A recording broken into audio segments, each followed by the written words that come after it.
So just a bit about myself. I'm a colorectal surgeon, which means I mainly deal with bowel cancer at the Royal Adelaide Hospital in Adelaide. And I'm an associate professor at the University of Adelaide, so I do a bit of research related to bowel cancer stuff as well. I've had I guess these days this would be called a very diverse upbringing. I'm originally Palestinian, but I was born in the UK. I grew up in Dubai for the first 16 years of my life, and then my whole family moved to New Zealand. We were there for 15 years, and then to Australia, punctuated by 1 year in Houston. So I've seen used a lot of different systems and worked in a lot of different places, and so it gives me a bit of an understanding about how the fiat system works, but specifically as it pertains to different healthcare models. I did buy a small amount of Bitcoin in 2015. Back then, I didn't really know much about it, other than I thought it was pretty cool. And I've basically been slowly stacking and learning about it since. I did lose all of it yesterday, sorry about that, but miraculously I have just enough in a Lightning wallet for the drinks tonight, so we'll look forward to seeing you there. So the problem that we're all familiar with as Bitcoiners, and I guess everybody here understands this, is that the entire planet basically is in a huge amount of debt. And this applies to pretty much every country. There's a small handful, something like 5 countries, tiny countries that aren't in debt, but pretty much every country is in debt. And this includes all the countries in green here. They're all in debt, just to greater or lesser degrees. And so if every country is in debt, then who are these countries in debt to? Who's the lender for all this money? And when you really drill down into it, the lender is actually our future selves. So this is hidden in all sorts of ways. So they use complicated terms like quantitative easing, issuing government bonds, et cetera, et cetera. But the reality is what they do is they just borrow money from the future, and the interest rate that the RBA sets is the price at which that money needs to be paid back. Now, the problem is that the interest rate on the debt now exceeds, in most countries, including Australia, the GDP of the country, which means that the debt will probably never be paid back because it's too expensive to pay it back. And so what the government does is just keeps borrowing more and more money ad infinitum. And when push comes to shove, they always have a choice. One is to default on the debt, which would create a massive world calamity and a huge economic depression, or they can just borrow more money through inflating the dollar. And whenever this question comes up, they will always inflate the dollar because it's an easier way out. And as a result, the purchasing power of the dollar collapses with time. And this is one of the main reasons why Bitcoin even exists, is an answer to this problem. So how does this apply to healthcare? Like, why does this even matter for healthcare? Well, the reason it matters is because healthcare is a basic need. It's a basic human need. And I would argue, and this might be controversial in a Bitcoin room, I would argue it's a more important need than things like freedom, property, and sovereignty, which are core Bitcoiner values. I'll give you an example of how that might play out. Imagine you had a 5-year-old son or daughter, and they got leukemia. Would you be willing to sacrifice your freedom of speech in order to obtain treatment for that child or not? Would you let them die to protect your freedom of speech? And the reason I give this hard example is because when push comes to shove, most humans will value their life above their freedom. That's not to say freedom is not important. Freedom is very important, but healthcare is, I would consider, a more fundamental need, kind of like air or water or food. And this is why I think it's important to talk about it in a funding and Bitcoin context. But a picture says 1,000 words, so I'll just take you through some pictures and bear with me here for a minute. I work at the Royal Adelaide Hospital. This is the original Adelaide Hospital that was built in 1840. It was quite a beautiful building, and color renditions of that are really quite pretty. This was built at a cost of £8,000 in 1840. It had 30 beds, serving a population of 10,000 people. So that's about 1 bed per 300 people, which is quite respectable. Fast forward to 1877, Adelaide's growing pretty rapidly at this point. They had to expand the hospital. So the hospital is now 200 beds at a cost of £50,000. By then, the population of Adelaide is 100,000 people. So the number of beds per population is about 1 in 500. Fast forward to the ugliest part of the Adelaide Hospital's history, which is in 1967. This hospital was built at a cost of $100 million, complete with an extremely ugly 1960s style heading up the top. The font doesn't even match. I don't know why it's like that. But this hospital was quite large. It had 900 beds, which back then was a lot of beds in 1967. The population of Adelaide is now 600,000, so it's 1 bed per 800, okay? The brand new Royal Adelaide Hospital opened in 2019. This This is similar to the Prince of Wales Hospital I saw on the way here. It's a very fancy new building, very shiny, very glassy, but it dropped the number of beds from 900 to 800, despite the fact that the population was much larger now in Adelaide. So the bed ratio for the main city hospital in Adelaide per population is now 1 in 2,000. Can anybody hazard a guess how much this hospital cost to build? So it's $2.4 billion, and it remains to this day the third most expensive building ever built in the world. All right, so very expensive, less beds. All right, so this tells you kind of where this is all heading. If you look at other states, it's exactly the same story. So more and more expenditure, generally for less and less resource. That $2.4 billion hospital is reflected in this tiny little green blip that happened in Adelaide back then when the hospital funding was secured. So it's a drop in the ocean compared to the amount of money being spent, for example, in the bigger states. If you combine all the states together, this is how healthcare expenditure has been going up through the 90s up until today. It's about a 3% increase per year, but it's quite a large total amount. The problem is that a 3% increase a year is probably not enough. And the reason I say that is we know as Bitcoiners that hard money, or things that are scarce, go up in value faster than things that are easier to make. And when you look at this chart of inflation, you see that CPI, which is goods and services, is sort of a blended inflation of all these different things, but hospital services are right at the top. Hospital services are extremely expensive. They're probably the second hardest money after Bitcoin in the sense that it is extremely difficult to create a hospital bed. It's very expensive to do so. When you compare this with things like housing and food, it's about double as hard. And that kind of makes sense. You know, it is much more difficult to create a hospital bed than it is to create, say, a hotel bed or an apartment bed or a house because of the intensity of the resource required. And so inflation in healthcare is extreme, and it's not being kept up with the amount of funding we're spending. It's about 10% per year based on this simple measurement. And I love this meme. I didn't actually change any of these numbers. These numbers came this way on Twitter, so it was like perfect. So you get a 3% pay rise in healthcare, but the inflation's over 10%. And over time, that catches up with you. And we see this whenever you open any newspaper or read any news article. You see these horror stories about how our funding is getting worse. There's bed shortages, elective surgical waiting lists are getting longer, ambulances are ramping left, right, and center. And let's move away from sensationalism, though. Let's look at the actual numbers. This graph shows the hospital beds in Australia per 1,000 inhabitants, okay? This consistently keeps going down every year. So we spend way more and we get way less for our money. When you look at the really important metric, which is hospital beds per 1,000 population over 65 years of age, because these are a growing group that utilize a lot of healthcare resources, that's going down even faster.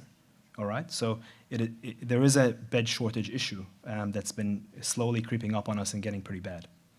When you look at something that's dear to my heart, which is the waiting time for elective surgery, that's gone up from 25 days roughly in the early 2000s to right about 50 days now. Same problem, spending a bit more, but not enough because the inflation is not keeping up. When you look at ambulance ramping, same story. You know, when there's no beds in the hospital and the hospital's full, people that come in via ambulance cannot enter the emergency department, so the ambulance has to wait outside. It's not, there's this sort of myth out there that it's something to do with not enough ambulances. That's not the reason. The reason is the hospital's full, so the ambulance can't let go of that patient and put them in a bed because there isn't a bed, because there's not enough beds. So they wait outside the hospital in the ambulance. Okay, so enough with the horror show. So I guess everybody gets the point. The inflation in healthcare is extreme, we're not keeping up with it. How can Bitcoin fix this problem? I mean, does it even matter if the numbers are denominated in Bitcoin or not? I would argue there are three main ways where Bitcoin could at least help with this problem. The first is that Bitcoin allows you to measure inflation more accurately. Secondly, better resource allocation. And thirdly, lower time preference. And I'll go through each of these in a bit more detail. Accurate measurement of true inflation. The way we currently measure healthcare inflation, and this is, I can only really speak for Australia because that's where my knowledge lies, is totally flawed and incorrect. And it doesn't allow the funders to actually measure it appropriately.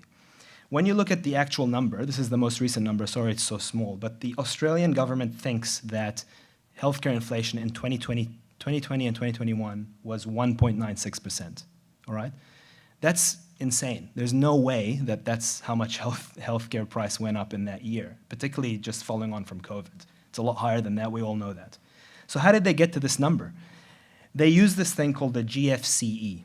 And the GFCE basically is how much they spent on healthcare.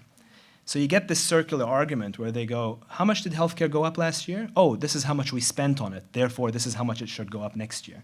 So the number is always 2 to 3% because they always spend 2 to 3% more. So it's not, they don't measure the price of healthcare, they measure how much they spent on healthcare, and that's their marker for inflation, all right? We all know that's nonsense. There's no way that number is accurate. On a Bitcoin standard, because of the hard money principle, you get to understand what real inflation means in comparison to a scarce fixed asset. And I think as a result of that, people will understand how to measure these types of things better. And we'll come to the realization that healthcare inflation in real terms is more like 10% than 2%.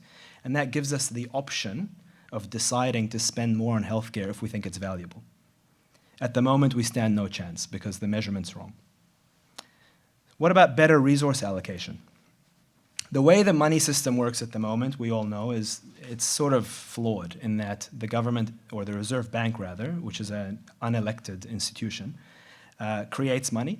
They give that money to the banks give that money to corporations and loans to individuals, and eventually trickles down to the people. So the money issuance is a top-down approach, from the money printer down to us.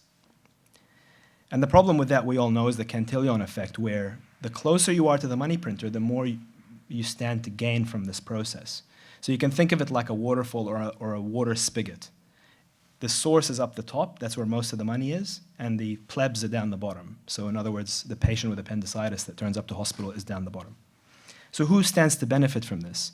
It's the people that you know and love, the bankers, stockbrokers, people who sell shares, finance types, property speculators, people who are closest to the lending stand to gain the most.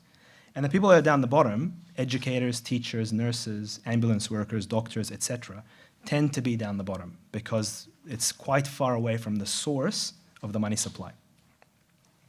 And I don't know about you, but I'm sort of sick of, wealthy bankers' names adorning all our biggest buildings and institutions. I don't really understand why that is. What have they done to deserve this adoration? I don't really understand. I would rather give it to a teacher than someone called JP Morgan. So on a Bitcoin standard, the money issuance is evened out. It comes from a decentralized source, a mathematical equation tied to energy and time, unrelated to any sort of centralized governance structure. And as a result, the people determine the allocation. If we think healthcare is valuable, we can spend more on healthcare and less on banking or housing or anything else. So we have a better chance to even out the distribution of funding to places where we think as citizens are more important or more valuable. There's a really good article in Bitcoin Magazine that came out last year which specifically looks at this question. Does moving to a Bitcoin standard, will that enable more equitable healthcare? And it argues that that is the case. And then the final thing, lowered time preference.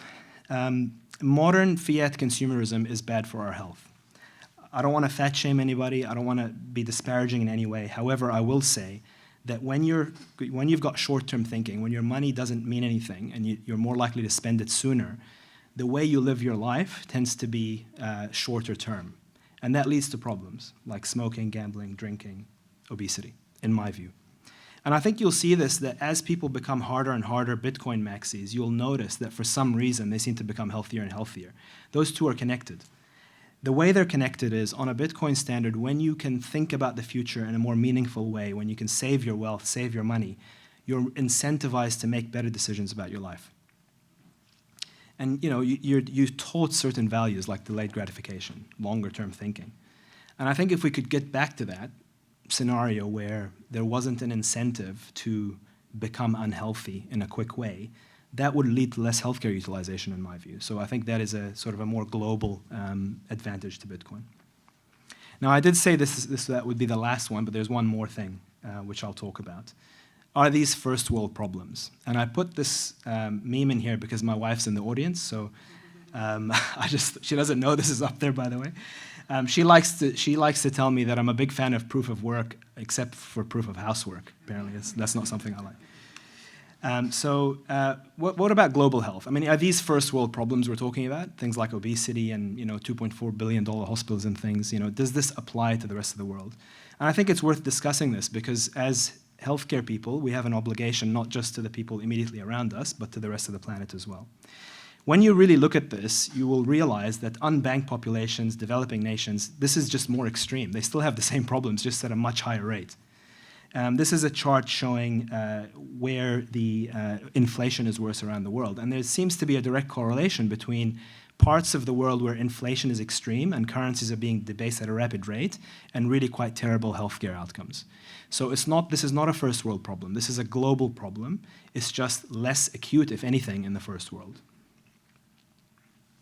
So what happens on a Bitcoin standard? Well, on a Bitcoin standard, the West or developed nations cannot play games with developing nations through finance. So any hegemonies that currently exist disappear. Again, it's a fairer system where the money gets allocated fairly as opposed to in a top-down way.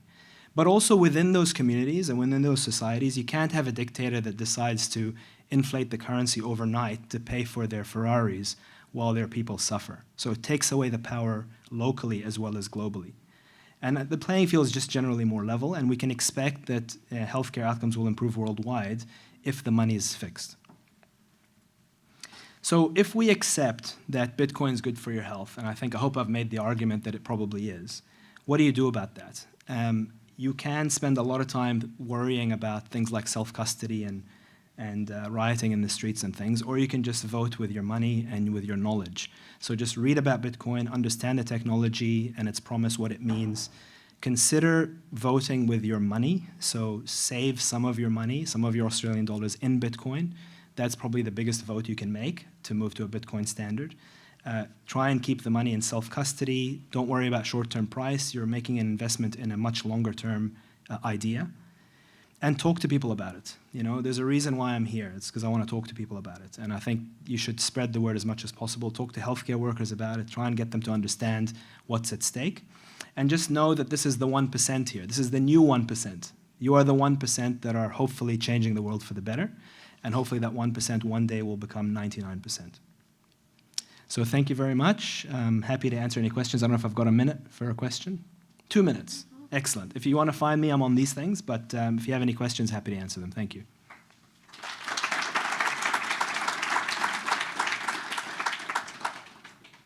No questions? I got one. Yeah. Sure, yeah. So how aware are your peers in the profession that things are getting worse and worse? Is there a general feeling that it's getting worse and worse? Yes, so there's definitely a strong feeling it's getting worse and worse. It's like house prices. Like if you ask the average person on the street, what are house prices doing over time? And they'll tell you it's getting much worse. They know it's getting worse, but they don't necessarily understand why it's getting worse. They think it's getting worse because inflation is normal, and they think it's getting worse because the population is getting older. And to some extent that's true. What isn't true is why there is inflation and whether it's actually necessary or not. And they don't understand necessarily that healthcare inflation is far outpacing, the inflation in, McDonald's or other sort of small goods. And I think that's where the education needs to come in to change that narrative a bit. Yeah. All right, thank you. I'll hand it over to the next speaker. Cheers.